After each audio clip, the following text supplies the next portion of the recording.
പൊന്നാനിയിൽ രാവിലെ മരിച്ച നിലയിൽ കണ്ടെത്തിയ ഫാത്തിമയുടേത് കൊലപാതകമെന്ന് പോലീസ്. ഭർത്താവ് മുഹമ്മദിനെ കസ്റ്റഡിയിലെടുത്തു. ട്രെയിനിന് മുന്നിൽ ചാടാനുള്ള ശ്രമത്തിനിടെ പരപ്പനങ്ങാടിയിലെ റെയിൽവേ ട്രാക്കിന് സമീപത്ത് നിന്നാണ് ഇയാളെ കസ്റ്റഡിയിലെടുത്തത്.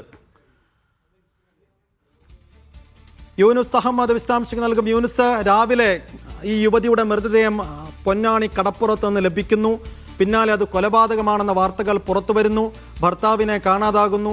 ഇപ്പോൾ ഭർത്താവ് ട്രെയിനിന് മുന്നിൽ ചാടി ആത്മഹത്യ ചെയ്യാൻ ശ്രമിക്കുന്നതിന് മുമ്പായി പോലീസ് പിടികൂടുന്നു. വലിയ നാടകീയതകളാണ് നടന്നത്. ഇപ്പോഴത്തെ അവസ്ഥ എന്താണ്?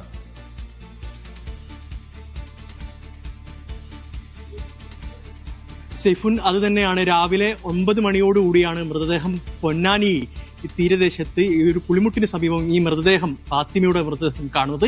ആ സമയത്ത് തന്നെ ഒരു ദുരൂഹതയുണ്ടായിരുന്നു. ഭർത്താവിനെ കാണാനില്ലായിരുന്നു. പിന്നീട് ബന്ധുക്കളെത്തി മൃതദേഹം തിരിച്ചറിഞ്ഞു. അതിനുശേഷമാണ് ഈ ഭർത്താവിനായിട്ടുള്ള ഒരു തെരച്ചിൽ പോലീസ് ആരംഭിച്ചത്. ഇപ്പോഴാണ് പരപ്പനങ്ങാടി റെയിൽവേ സ്റ്റേഷനിൽ റെയിൽവേ ട്രാക്കിൽ നിന്നാണ് പരപ്പനങ്ങാടി പോലീസ് ഇപ്പോൾ ഈ ഒരു പ്രതിയെ പിടികൂടിയിരിക്കുന്നത്.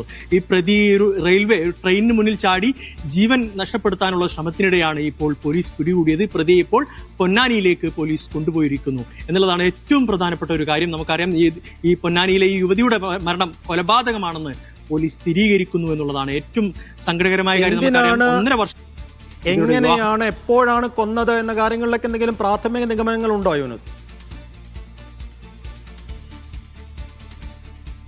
സൈഫുദ്ദീൻ, നമുക്കറിയാം, ഇന്നലെ രാത്രി 10 മണിയോടുകൂടി ഈ യുവതിയും അതോടൊപ്പം തന്നെ ഈ ഭർത്താവും ഇവരുടെ വീടിന് 500 മീറ്ററിന് സമീപമാണ് ഈ ഒരു തീരദേശ മേഖല, ഈ ഒരു പുളിമുട്ടുള്ളത്. അവിടെ ഈ ഒരു കനത്ത ചൂടായതുകൊണ്ട് കാറ്റ് കൊള്ളാനാണെന്ന് പറഞ്ഞ് അങ്ങോട്ട് വരുന്നു. അവിടെ സംസാരിച്ചിരിക്കുന്നു. പിന്നീടാണ് രാവിലെയാണ് ഇങ്ങനൊരു സംഭവം ഉള്ളത് എല്ലാവരും അറിയുന്നത്. ഈ യുവതിയുടെ കഴുത്തിൽ ഈ ഒരു ഷാളിട്ട് മുറക്കിയ ഒരു അടയാളം യുവതിയുടെ കഴുത്തിലുണ്ടായിരുന്നു എന്നുള്ളതാണ് പ്രാഥമികമായി ആ സമയം തന്നെ മനസ്സിലായത്. പിന്നീട് ഈ പോലീസ് പരിശോധന നടത്തി. ഒരു മൃതദേഹം കമയുന്ന രീതിയിലായിരുന്നു, ഒരു തലക്ക് ചവിട്ടി താഴ്ത്തിയ രീതിയിൽ പിന്നീട് മണ്ണ് വാരി ഈ മൃതദേഹത്തിന് മേലെ ഇട്ടിരുന്നു എന്നുള്ളൊരു കാര്യമുണ്ട്. അതാണ് കൊലപാതകത്തിലേക്ക് സംശയം പോലീസ് പ്രകടിപ്പിച്ചത്. പിന്നീടുള്ള അന്വേഷണത്തിലാണ് ഭർത്താവിനെ കാണുന്നില്ല.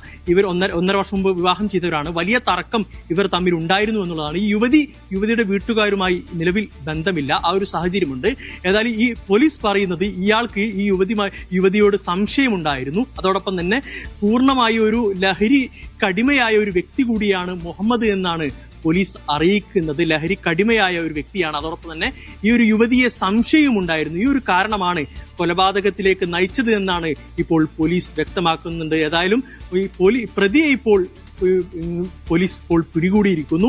ഈ ഒരു കൊലപാതകത്തിന് ശേഷം ഇയാൾ ഒളിവിൽ പോയിരുന്നു. ഈ ഒളിവിൽ പോയി ഇപ്പോൾ പരപ്പനങ്ങാടി ട്രെയിനിന് മുന്നിൽ ചാടി ജീവൻ ആത്മഹത്യ ചെയ്യാനുള്ള ഒരു ശ്രമത്തിനിടെയാണ് പരപ്പനങ്ങാടി പോലീസ് ഇപ്പോൾ ഇയാളെ പിടികൂടിയിരിക്കുന്നത്. ഏതായാലും ഇപ്പോൾ പ്രതിയെ പിടികൂടിയിരിക്കുന്നു.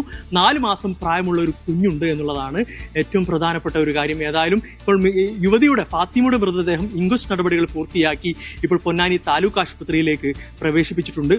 അതിനുശേഷം പോസ്റ്റ്മോർട്ടത്തിന് ശേഷമാവും മൃതദേഹം ബന്ധുക്കൾക്ക് വിട്ടു നൽകുക. ഏതായാലും പ്രതിയെ ഇപ്പോൾ പൊന്നാനി പോലീസ് സ്റ്റേഷനിലേക്ക് കൊണ്ടുപോയിട്ടുണ്ട്. സൈഫു.